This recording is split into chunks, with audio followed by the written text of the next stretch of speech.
通常在手术之后的可能会达到一个高峰，那之后会持续。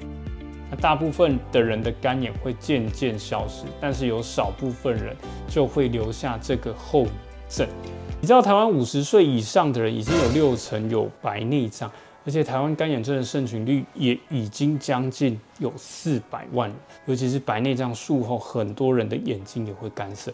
所以今天高医师说，就要来告诉大家5个方法来缓解白内障手术之后的干涩，以及一组穴位，还有一个很好的食疗方。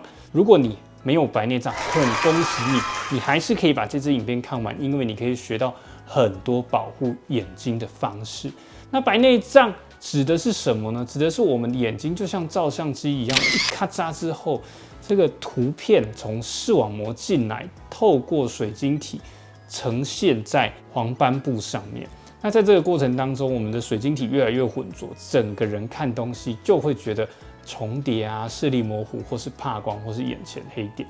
那其实这有一些症状跟干眼症有点像，所以有些人他去手术之后觉得奇怪，怎么眼睛还是有一些问题哦？这有可能代表他其实是有干眼症。那我们在术前其实通常会做一些评估，这个时候太干燥的眼睛会造成角膜测量值的不准确。那术前的检查就包含测量你的戴完眼镜的视力、眼压以及看角膜弧度、视网膜检查。那更进阶的可能会做一些角膜的地图仪、视网膜断层扫描，这不在我们今天讨论的范围。总而言之，记得术前最好把干眼症控制的越好，对检查是更精准，才不会检查的不够精准，到时候换上的水晶体发现对你来讲不够适合。为什么术后眼睛会干涩？高医师之前遇到一个老伯伯，他也是这样子，术后就开始觉得本来都没有眼睛干，后来眼睛变得很干，因为眼睛表面有一大堆神经，所以在手术的过程当中可能会损伤到某一些神经，所以就造成你的眨眼的频率下降。那除此之外，如果我们使用一些比较偏消炎的药水，也有可能让眼睛干涩的现象加重。那所以如果你手术之后开始觉得眼睛很干涩、有灼热感，甚至是溢泪、很多眼泪，这都有可能是干眼的表现。第一个方法就是让它久旱逢甘霖，就是使用人工泪液。那其实人工泪液最好使用不含防腐剂的，通常很多是这种单包装的。那另外就是我们要使用高效保湿锁水盾的凝胶型人工泪液。当你眼睛张开的时候，它透过科技可以让这些眼泪在眼表形成一个锁水层，眼泪就被封印住，就不会随便蒸散掉。那你一定很好奇，白内障术后的干眼症是什么时候会比较严重？通常在手术之后的第3个礼拜到第6个礼拜，可能会达到一个高峰。那之后会持续大约3到6个月。那大部分的人的干眼会渐渐消失，但是有少部分人就会留下这个后遗症。白内障在糖尿病的病人身上也会比较容易发生。所以如果你现在没有白内障，在看这个影片，要赶快把你的血糖控制好，可以看我们之前关于血糖的这些影片。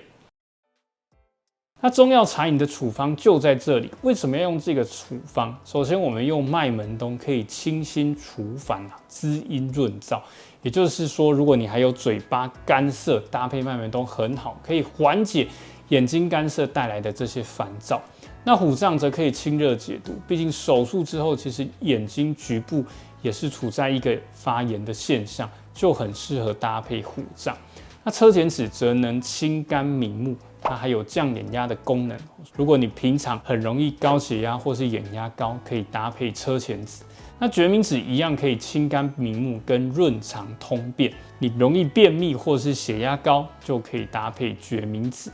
那枸杞则是可以滋补肝肾，我们都知道枸杞的效果很多，那其中它有枸杞多糖，可以抗衰老、调节免疫，对血糖啊、血脂的调控都有帮助。所以这个茶饮其实很平和，如果你平常眼睛就不太舒服，可以搭配来吃。但是我们建议你还是可以找附近的中医师，或是来找高医师来看看这个茶饮对你的体质适不适合。接下来这组穴位是来自一个期刊，找90个接受白内障手术之后干眼症的患者。那把它们分成2组，让它维持8周。那维持8周之后，去监测说它的非侵入性泪膜的破裂时间，也就是说它这个泪膜会多快破裂。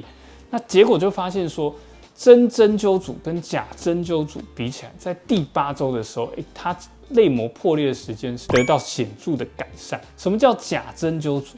也就是说，这组病人看起来跟真的针灸组一模一样，在他面前把针打开，然后把针放上去，然后拍了一下，但是这个针很厉害，它只有停留在体表，就戳一下，然后就没有进去。那这就叫假针灸组，让这群病人以为他有针灸，结束的时候还是会把针拔起来。总而言之，做完之后就发现说，他确实泪膜破裂的时间有进步。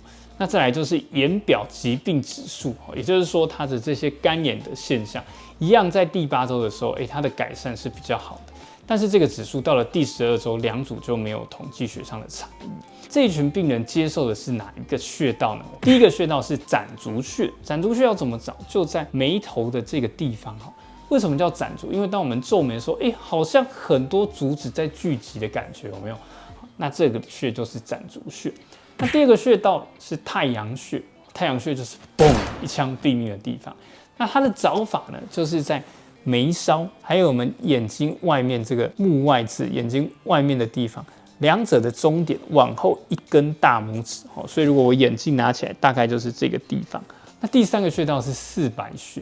四白穴是什么意思呢？它就是要让四面八方都光明洁白，也就是说按了之后四面八方都看得很清楚。那它的找法呢，就是在眼睛的中线上，在眼角下缘往下1寸，1寸就是我们一个大拇指的宽度，这个地方就是四白穴。那接着则是大家熟悉的合谷穴。面口合谷收，头面部的疾病都可以用合谷穴。合谷穴的找法就把大拇指跟食指合起来，在这个最凸的地方按下去，要往食指的地方按。后面2个穴则是三阴交穴跟光明穴。三阴交穴的找法就在内踝尖，也就是内踝最凸的骨头往上4根手指头，在这里有一个骨头叫做胫骨后缘，这里就是三阴交穴。光明穴的找法就在外踝尖，也就是脚踝外侧最凸的骨头往上5寸，5寸就是4根手指头加上3根手指头，在外面的骨头腓骨前缘，这个穴位就是光明穴。最后则是当我们伤口比较愈合之后，我们可以做适度的热敷。那因为热敷可以使泪液跟油脂的分泌更顺畅。那基本上建议的温度是大约40到42度，一次可以热敷10分钟。那不过每个人的状况不一样，你可以跟你的医师讨论，或是自己可以测试一下。那白内障其实是一个买1送1的疾病，一边白内障，其实另外一边通常也不远了，所以我们也要好好保养眼睛。那记得订阅高医师说，可以得到更多眼睛跟糖尿病相关的知识。